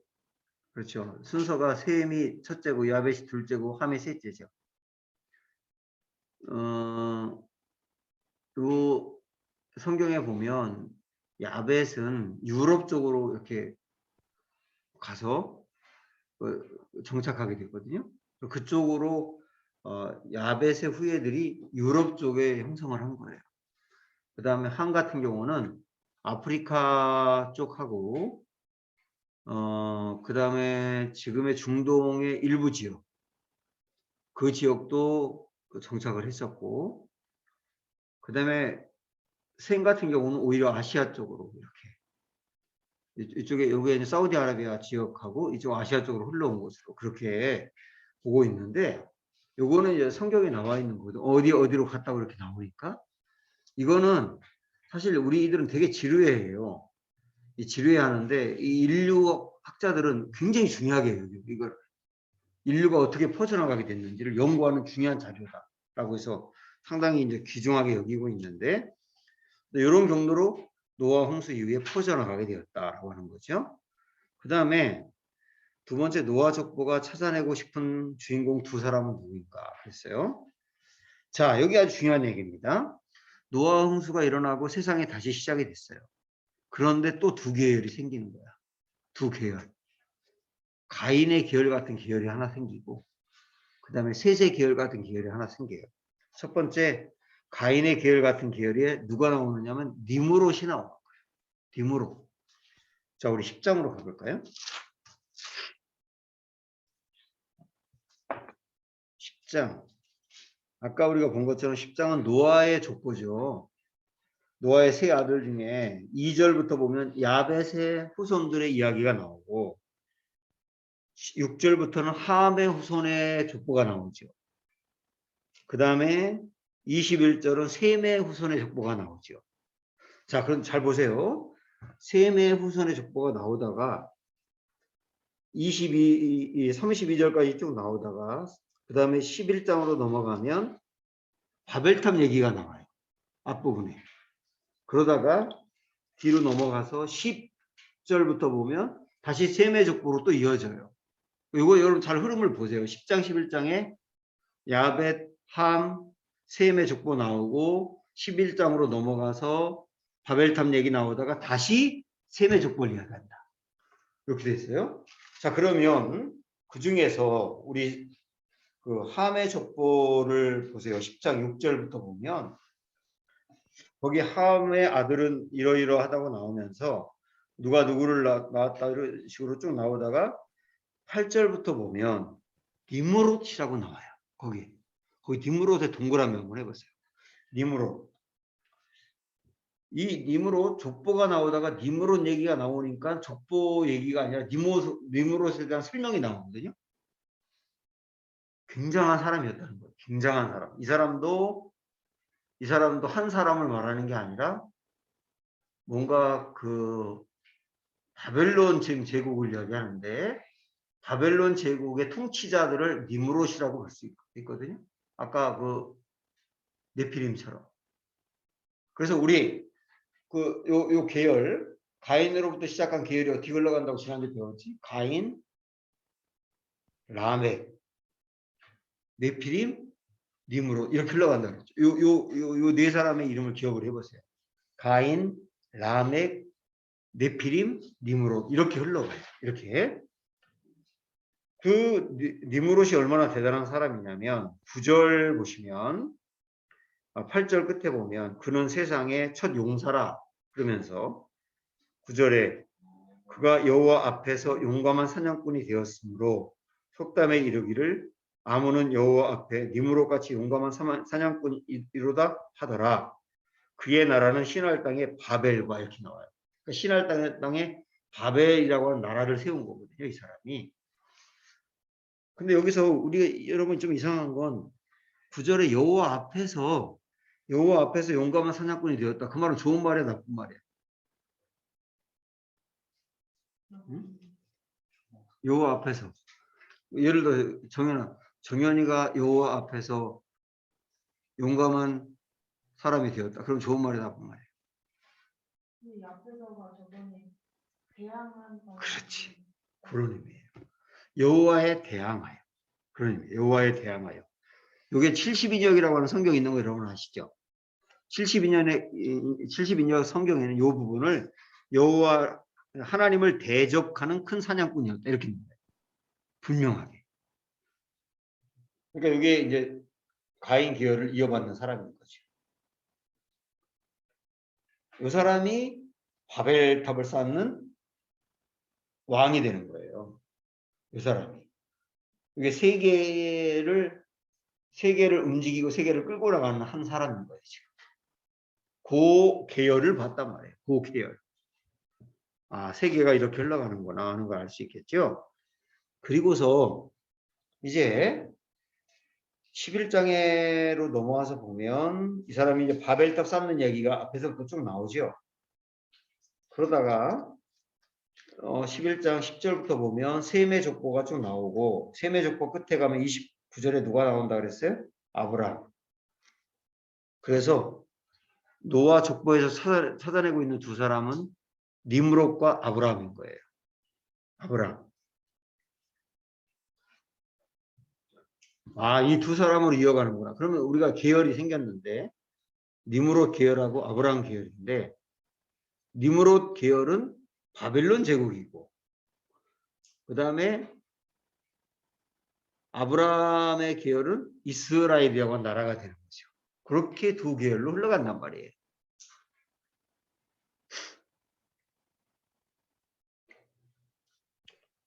자, 그러면 3번에 그렇다면 노아 족보가 찾아내는 주인공 두 사람의 이어지는 내용은 무엇인가? 그 중요한 포인트 기사를 성경에서 찾아보자 그랬는데, 자, 여러분 그 박스 안에 있는 내용 보면 조금 아까 우리 다 성경 본문 봤으니까 창세기 10장 8절부터 14절에는 아까 니므롯 얘기 나왔죠. 그러니까 주인공은 누구예요? 니므롯. 사건은 뭐냐면 바벨탑 사건이에요. 바벨탑 사건. 그 다음에 이 사람이 세우는 나라가 바벨론 제국인 거죠.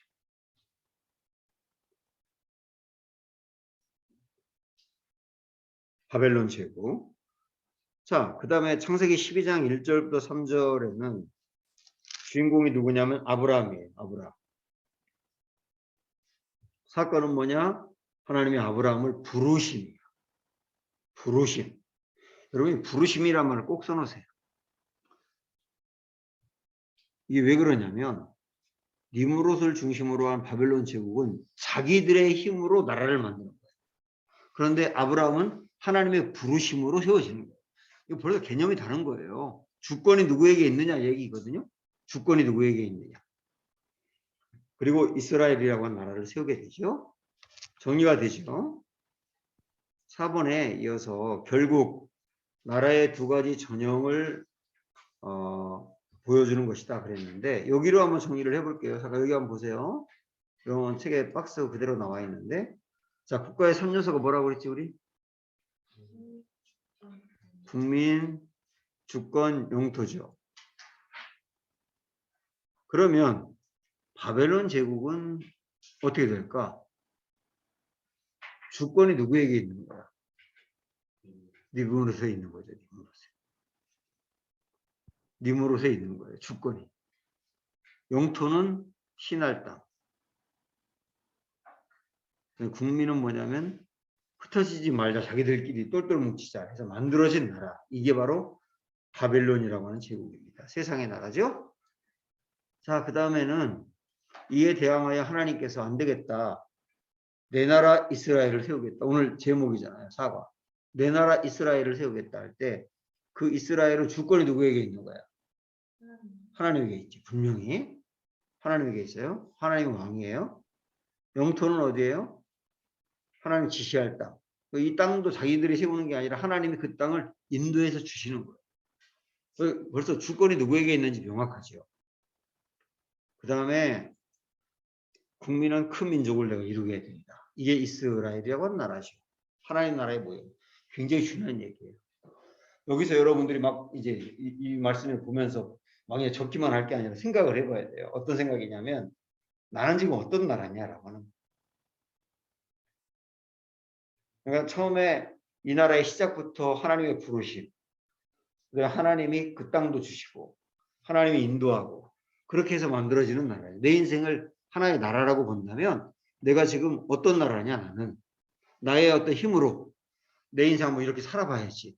내가 계획을 세우고 내가 노력해서 이렇게 성공하고 이렇게 나아간다면 교회를 다녀도 바벨론 제국인 거예요. 그죠?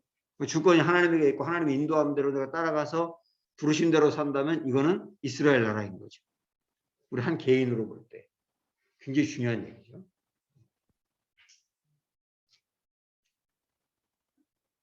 자, 그러면 우리 여기서 창세기 11장과 12장 사이에 있는 그랜드 캐년. 그랜드 캐년이라고 하는 거는 이 그랜드 캐년에서 이렇게 보면 다 보이거든. 이렇게? 사방이 그 밑에가 다 보이거든. 그것처럼 창세기 11장과 창세기 12장은 세상 나라와 하나님 나라를 보는 그랜드 캐년이라는 거예요. 그러니까 창세기 11장에 나오는 바벨론 제국은 세상 나라가 어떻게 흘러가는지를 보여주는 거죠. 주권이 사람에게 있고. 그게 세상 나라의 전형적인 모습이다. 그리고 그 창세기 11장을 보면 오늘날의 세상 나라도 이와 똑같은 거예요. 그 다음에 창세기 12장 특별히 1절부터 3절은 하나님 나라가 어떤 곳인지 이스라엘이 어떤 곳인지를 보여주는 그랜드 캐년인 거죠. 그거를 그랜드 캐년이라고 하는 말보다는 뷰 포인트라고 보면 더 나을 수도 있어요. 뷰 포인트. 아, 창세기 12장 1절부터 3절을 보면 하나님 나라가 어떤 곳인지, 이스라엘은 어떤 곳이 어떤 나라인지, 교회는 어떠해야 되는지를 정확히 보여준 거예요.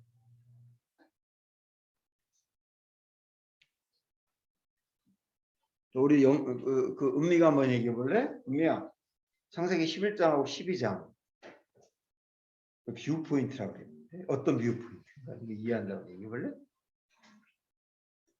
11장 세상 나라가 어떻게 살아가는지가 보이고 12장은 하나님 나라 이스라엘이 어떤 곳인지 보이고 오케이. 그걸 보면 다 볼 수 있다는 거예요. 그래서 뷰 포인트인 거예요. 그러면 이제 우리 우목사님이나 나나 목회자잖아요.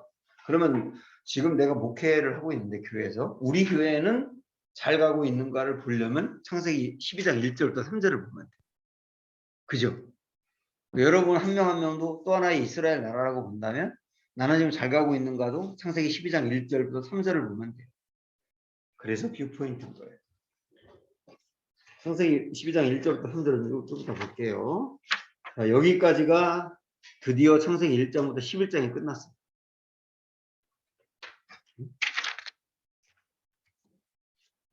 그리고 이제 우리 마지막으로 5번 이스라엘 국사 시작되다. 창세기 12장 넘어갑니다.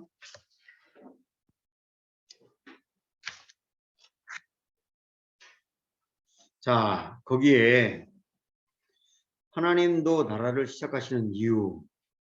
왜 하나님이 원래 이스라엘을 원래부터 세웠던 게 아닌데 창세기 12장 이때 하나님이 나라를 세우겠다고 하셨을까? 정연아?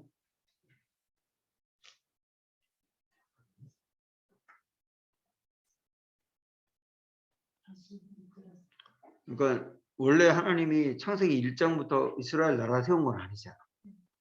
그런데 지금 창세기 12장 여기 와서 왜 지금 이 시점에서 이스라엘이라고 하는 나라를 세우려고 할까? 하나님이. 그 사명을 이루기 위해서 사명을 이루기 위해서. 셋의 사명 음. 정복 나라를 이루기. 그렇지. 그렇죠? 자, 보세요. 하나님은 원래 이 세상이 하나님 나라가 되기를 원했던 거예요. 그렇죠. 그런데 이 세상이 하나님 나라라고 하는 것은 하나님을 왕으로 삼는 나라거든요. 그런데 이 세상이 바벨론 제국이 지배하는 나라로 흘러가는 거예요. 사람이 왕이고 힘 있는 자가 최고야. 그래서 안 되겠다. 이 세상 나라에 대항하여 내 나라, 하나님 나라 세우겠다. 그리고서 샘플로 하나님이 세운 나라가 이스라엘인 거예요. 이 세상 나라와 대항해서 다른 하나님을 왕으로 삼는 나라, 정체성과 사명을 분명히 붙든 나라, 그 나라 세울 거야. 그리고 이스라엘을 하나님 세우기 시작한다. 그 개념을 여러분들 꼭 아세요. 그러면서 하나님 나라, 이스라엘 나라의 정체성과 사명이 정확히 들어있는 게 12장 1절부터 3절이죠. 잘 보세요. 우리 다 같이 한번 읽어볼까? 시작. 주께서 아브라함에게 말씀하셨다. 너는 내가 살고 있는 땅과 너희가 난 곳과 너희 아버지의 집을 떠나서 내가 보여주는 땅으로 가거라. 자, 일단 잘 보세요. 여기에 내가 보여줄 땅으로 가거라 할 때 내가에다가 동그라미 치고 주권이라고 쓰세요. 주권. 주권이 누구에게 있느냐? 하나님에게 있다는 거예요. 그 다음에 땅이 있죠. 땅 동그라미 쳐보세요. 영토가 나오죠. 여기 영토.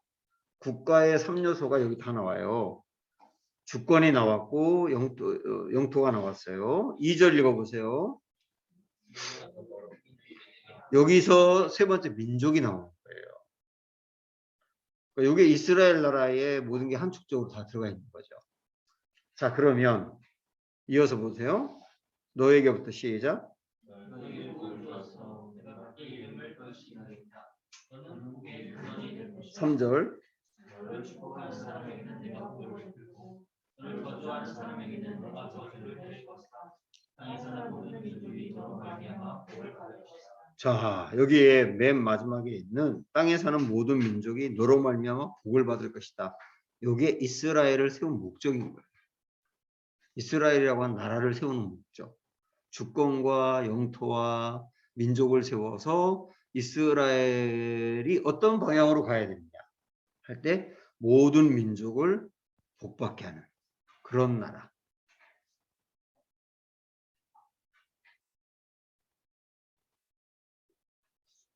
섞이지 말고 다른 나라를 하나님 믿는 나라 만들어 복받게 해. 또 그러라고 나라 세운 거야. 그러라고 교회 세운 거야. 그러라고 너 불러내 크리스찬이 되게 한 거야. 다 이렇게 연결되는 거예요. 성경이 말하는 복의 정의는 하나님 나라 백성이 되는 거예요. 이게 물질이 많고 그런 걸 의미하는 게 아니라 하나님 나라 백성이 되면 그게 진짜 복이에요. 그 백성 삼으라는 거죠.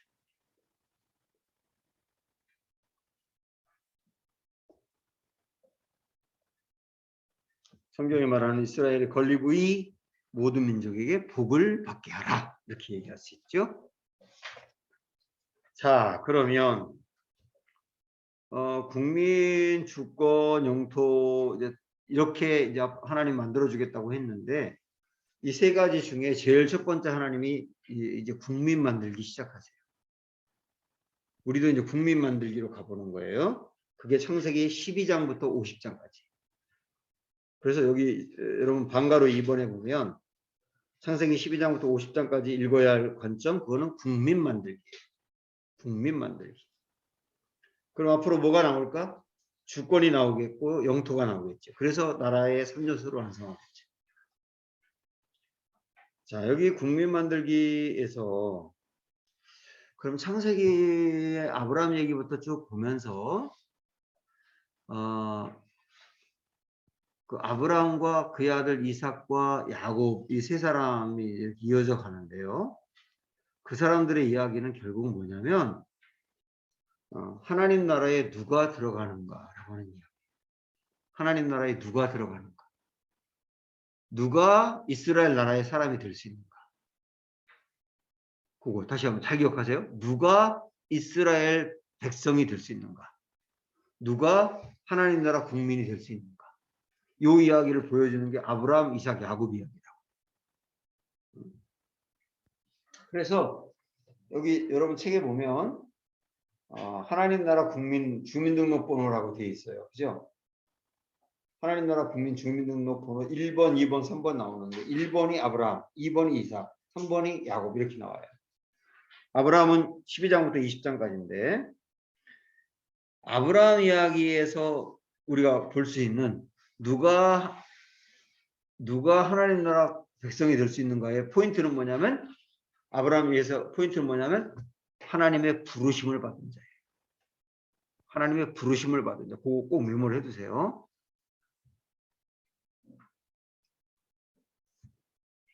아브라함이 하나님을 찾은 게 아니라 하나님이 아브라함을 찾았죠.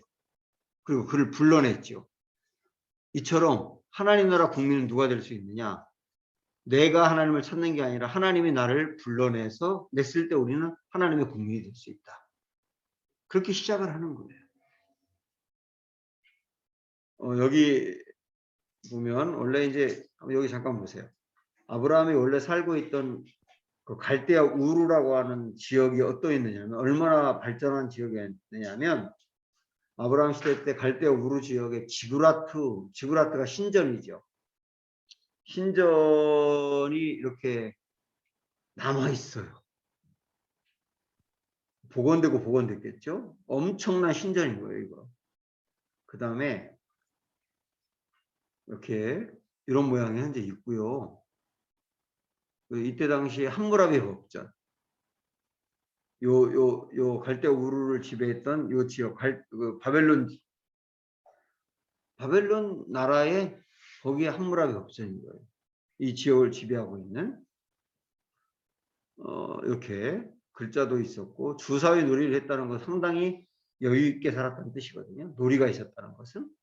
그 다음에 이때 당시에 이 사람들이 쓰던 그릇이라든지 이런 거 한번 보세요. 얼마나 이때부터 발전돼 있었는가. 아브라함 때예요. 아브라함 때가 지금으로부터 2000년 전이거든. 그때 이미 이런 발달된 문화들이 이미 있었던 거예요. 이렇게. 네, 여기까지. 이게 이제 아브라함 때인데 이렇게 발달된 지역에 살고 있는 아브라함을 불러내서 가나안 땅으로 이주하면서 이스라엘이 만들어지잖아요. 부르심이라고 하는 게 아브라함의 초점입니다. 하나님 나라 국민 누가 될 수 있느냐? 하나님의 부르심을 받는 사람이다. 요거 포인트만 기억하시면 돼요. 자, 그 다음에 요 이야기는 요건 우리가 앞에서도 33번까지 할 때 봤던 건데 잠깐 보세요. 여기에 이렇게 우르에 살고 있던 아브라함을 갈대아에서 건져내 약속의 땅 여기로 이렇게 하나님이 인도하셨죠. 이렇게 인도하셔서 아브라함, 이삭, 야곱 이렇게 하다가 이렇게 애굽으로 넘어가는 데까지가 창세기 내용이라고 그랬는데, 자, 아브라함 다음에 두 번째 이삭, 이게 주민등록번호 두 번째인데 이삭 이야기는 포인트가 뭘까요? 누가 하나님 나라 국민이 될 수 있느냐 할 때 이삭은 포인트가 뭐냐? 일단 여러분 책에 있는 그 내용을 보면 이삭과 예수님을 이렇게 비교하고 있는데 여기 책에도 그거 있어요? 네. 있죠? 이삭과 예수님을 비교하고 있는데 그냥 뭐 다 아는 이야기니까 이삭도 사실은 아브라함의 그 안에 사라가 경수가 끊어져서 낳을 수가 없는 상태였죠. 예수님도 동정녀 탄생이니까 낳을 수가 없는 거죠.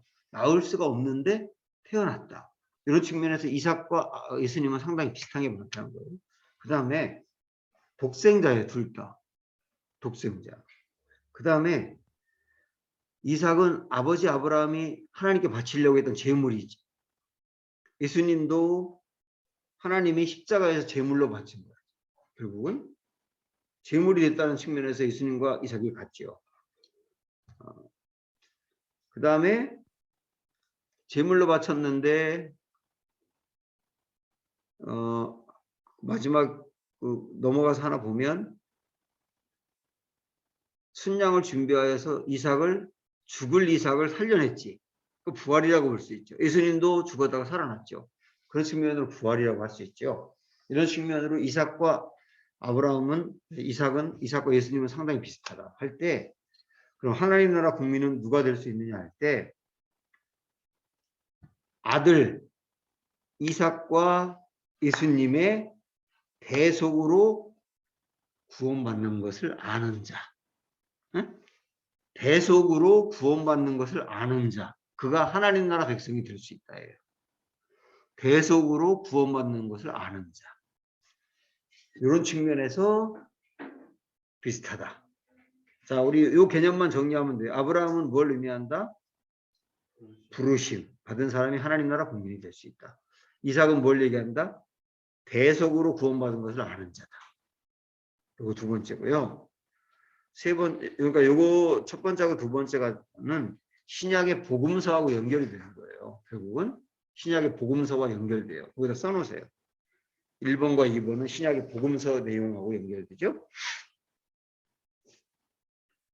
그 다음에 하나님 나라 국민 세 번째, 주민등록번 세 번째가 야곱인데,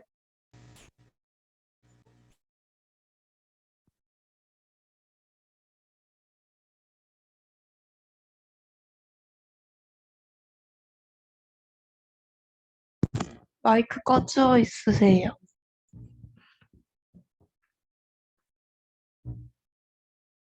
이거 꺼져 있었지? 이제 켜졌어. 이제 켜졌네. 그동안에 내가 얘기한 게 이거 녹음 안 됐겠네? 한 10초만. 아, 시청 안 됐어? 다행이네. 자, 우리 다시 정리. 야곱 이야기는 하나님이 야곱을 선택을 했어요. 하나님 나라 국민은 하나님 선택한 사람이 돼야 돼. 부르심하고 비슷해요. 그런데 야곱은 굉장히 인간적인 모습을 보이면서 도저히 자격을 잃었어. 그런데 하나님이 선택했기 때문에 포기하지 않고 결국은 변화시켜가는 거예요. 그래서 이런 측면으로 본다면 하나님 나라 국민은 누가 될 수 있느냐? 하나님의 선택을 받고 그 다음에 하나님이 그 사람을 포기하지 않고 결국은 변화시켜간다. 하나님의 국민은 그렇게 될 수 있다. 이걸 보여주는 게 야곱 이야기죠. 그래서 야곱 이야기는 신약으로 넘어오면 바울 서신하고 연결된다고 볼 수 있어요. 바울 서신.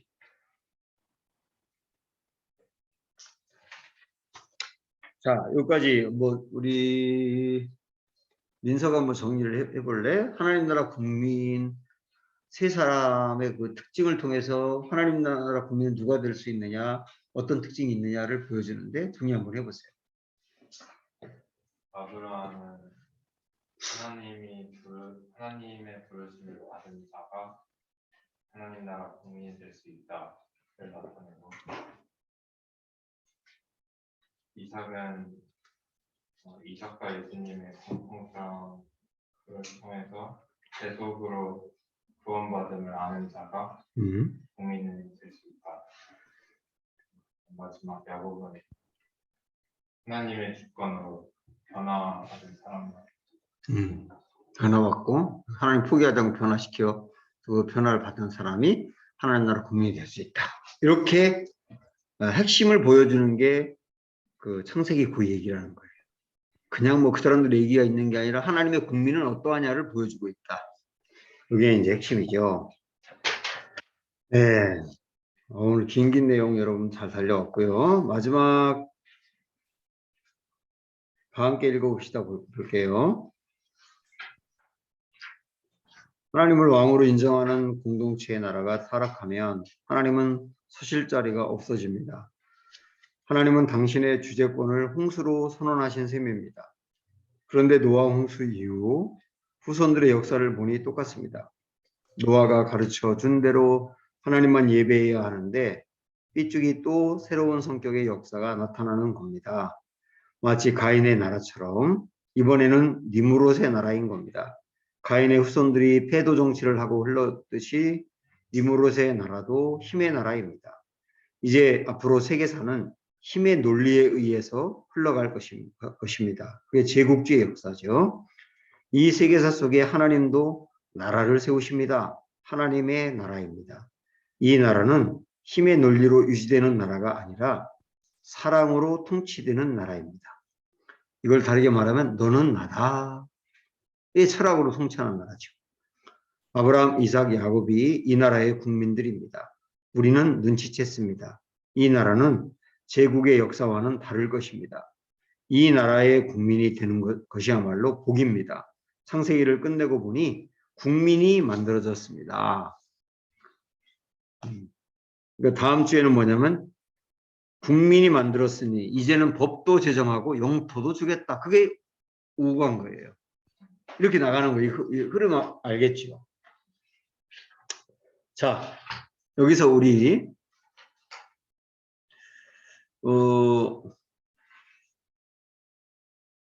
여러분 이거 보세요.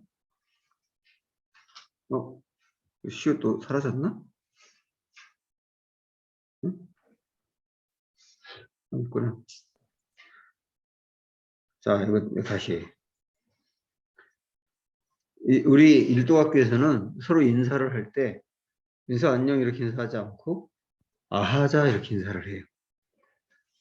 한번 해볼래? 우리도 다 들어보고 아하자, 아하자, 아하자. 아하자. 이 아하자가 뭐냐면 아름다운 하나님의 자녀들. 요거를 첫자를 따서 아하자 이렇게 인사를 합니다. 아하자라고 인사하면서 우리의 정체성을 생각합니다. 하나님의 아름다운 자녀들, 백성들 똑같은 말인데 우리다 그게. 그러니까 섞이지 말아야 된다. 섞이지 말고 정복해 가야 한다. 복박해야 한다. 뭐 이런 의미로 이제 우리 앞으로 인사하면 아하자라고 인사하는 거예요. 알았죠? 아하자 그럼 무슨 말인지 알아야 돼? 그렇죠? 아하자. 그냥 분위기 어색해도 아하자 그러는 거예요. 됐어요. 여기까지 보겠습니다. 긴 시간으로 수고했고 다음 주는 여러분 나 살피기 나의 서약서 그거는 오늘 굉장히 중요한 내용 하나님 나라 백성에 대해서 배웠기 때문에 여러분이 읽어보고 스스로 서약까지 해보세요. 이게 이번 주 숙제예요. 하나 꼭 그거 해오세요.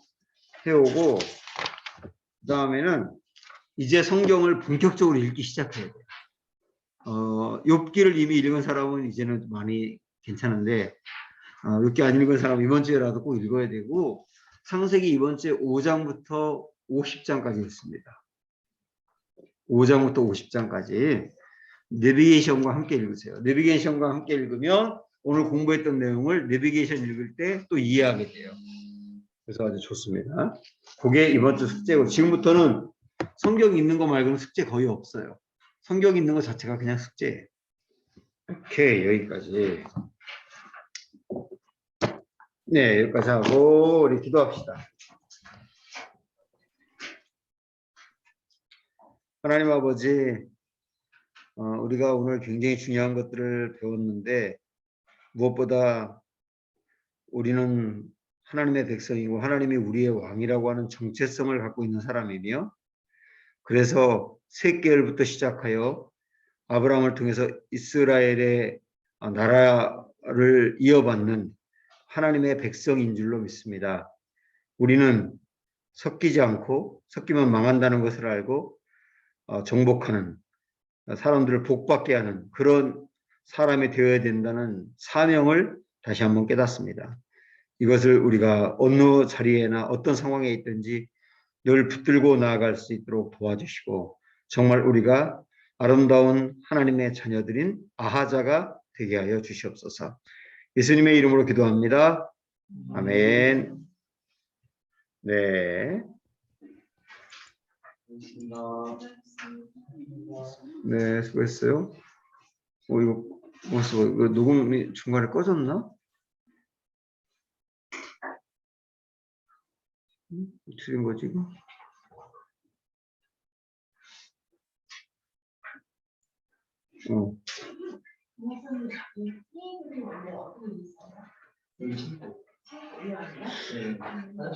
인쇄가 한번 봐볼래?